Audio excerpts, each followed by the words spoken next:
fascinating piece on the MMQB by Robert Klemko entitled, What Does Kyler Murray Really Want?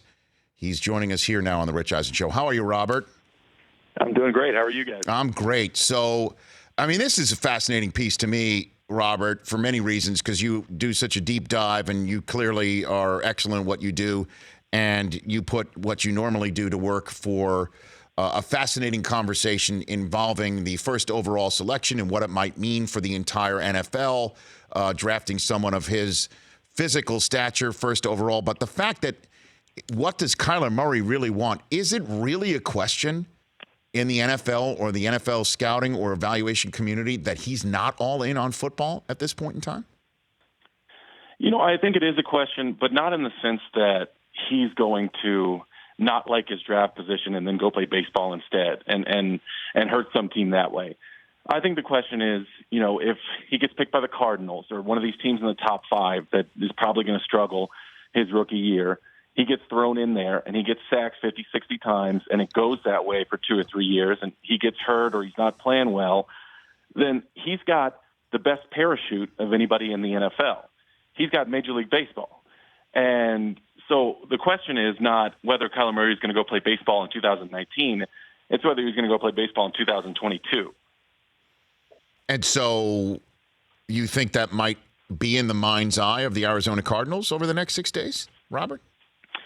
You know, I think Cliff Kingsbury has enough of a relationship with the family and with the agent. I mean, they share an agent in Eric Burkhardt over at Select Sports Group. I think that they're close enough that Kingsbury has confidence. You know, if they are going to make this pick, it will be because Kingsbury has confidence that Kyler Murray, that's not his intention. You know, growing up for this kid, it was all about football. Baseball was kind of a backup plan because he was short, and he did get to high school, and he was a 5'8", 5'9" quarterback. So he played baseball when he wasn't playing football. So, you know, I never wanted to give the impression with the story that it was 50-50 with him. I think that he was just waiting to hear from NFL people that they believed he could actually do this. And then when he heard that, he was all in on football. And it's an interesting part of your piece as well is that the A's did something unprecedented to try and keep him from choosing this route. Would you explain to those who might not have heard about it or read it through your piece, Robert? Yeah, the A's were willing to put him on the 40-man roster, you know, even though he wouldn't have been on the team and he would have played AAA ball. The A's were willing to give him $14 million to not play in the NFL, to not declare for the draft, and to just go to spring training. And that's kind of crazy for a guy who had, you know, just one really good season of college baseball at OU. I think that there was an element in this whole baseball versus football struggle of baseball wanting to get a PR win. And that's why, you know, when they had the meeting in Dallas in January, when they offered him this $14 million deal, they brought a Major League Baseball marketing executive, and that person kind of laid out how they were going to market him on a national scale. And we're talking about a guy that, you know, isn't even in Major League Baseball yet. And even with Scott Boras and everything that he said throughout the process, there was this element of we want to win this war with football. And Kyler Murray was, you know, a little bit of a pawn in that game.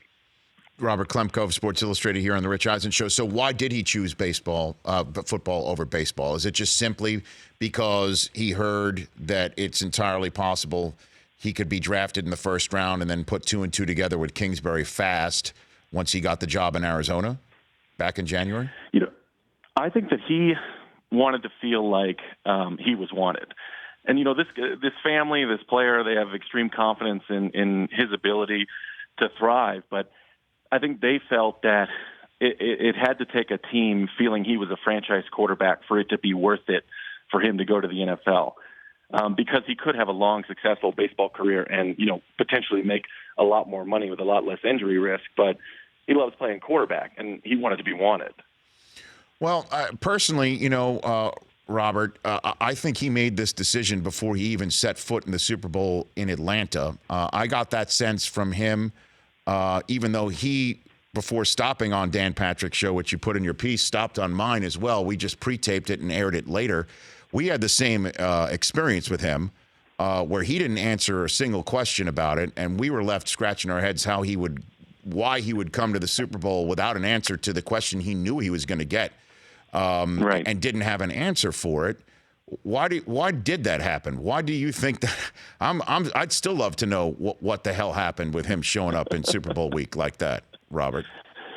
Yeah, you watch those interviews and you hear those stories and you think, okay, well, he wasn't prepared, right? But then you talk to people that were close to the situation and around Super Bowl week and familiar with all that that went into it, and he was prepared. They had answers, and he just kind of froze. And I write about him looking off to his father, in the USAA bank charity thing where these military families are asking the same questions.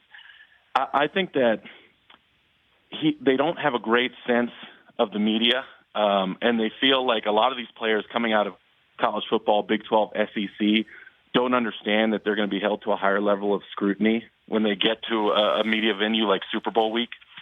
And I think the other thing is that he hadn't made up his mind. They can say now that they had made up their mind, but they still took the meeting with the A's to talk money. He hadn't told his mother until after Super Bowl week which way he was going to go. So if he had made up his mind, that was something that was entirely exclusively in his head. Wow. So if he didn't tell his mom until after the Super Bowl, he sure as heck wasn't telling me or Dan Patrick when we were interviewing him. Exactly. Or anybody else. Wow. I think his dad knew, Robert, though. I got to be honest with you. I got that sense on that day. Well, dad's a football guy. And I think that and a baseball guy too. I mean, it's an interesting family, as you point out in your piece. Yeah. But he was Kyler's individual quarterback coach, and after Kyler was drafted and by the Oakland A's, they sat down as a family and kind of talked. And Dad predicted, "You're about to tear it up this season, and you're going to change the way NFL folks feel about you." And around Super Bowl time was when they really started getting word that he was definitely going to be a first-round pick.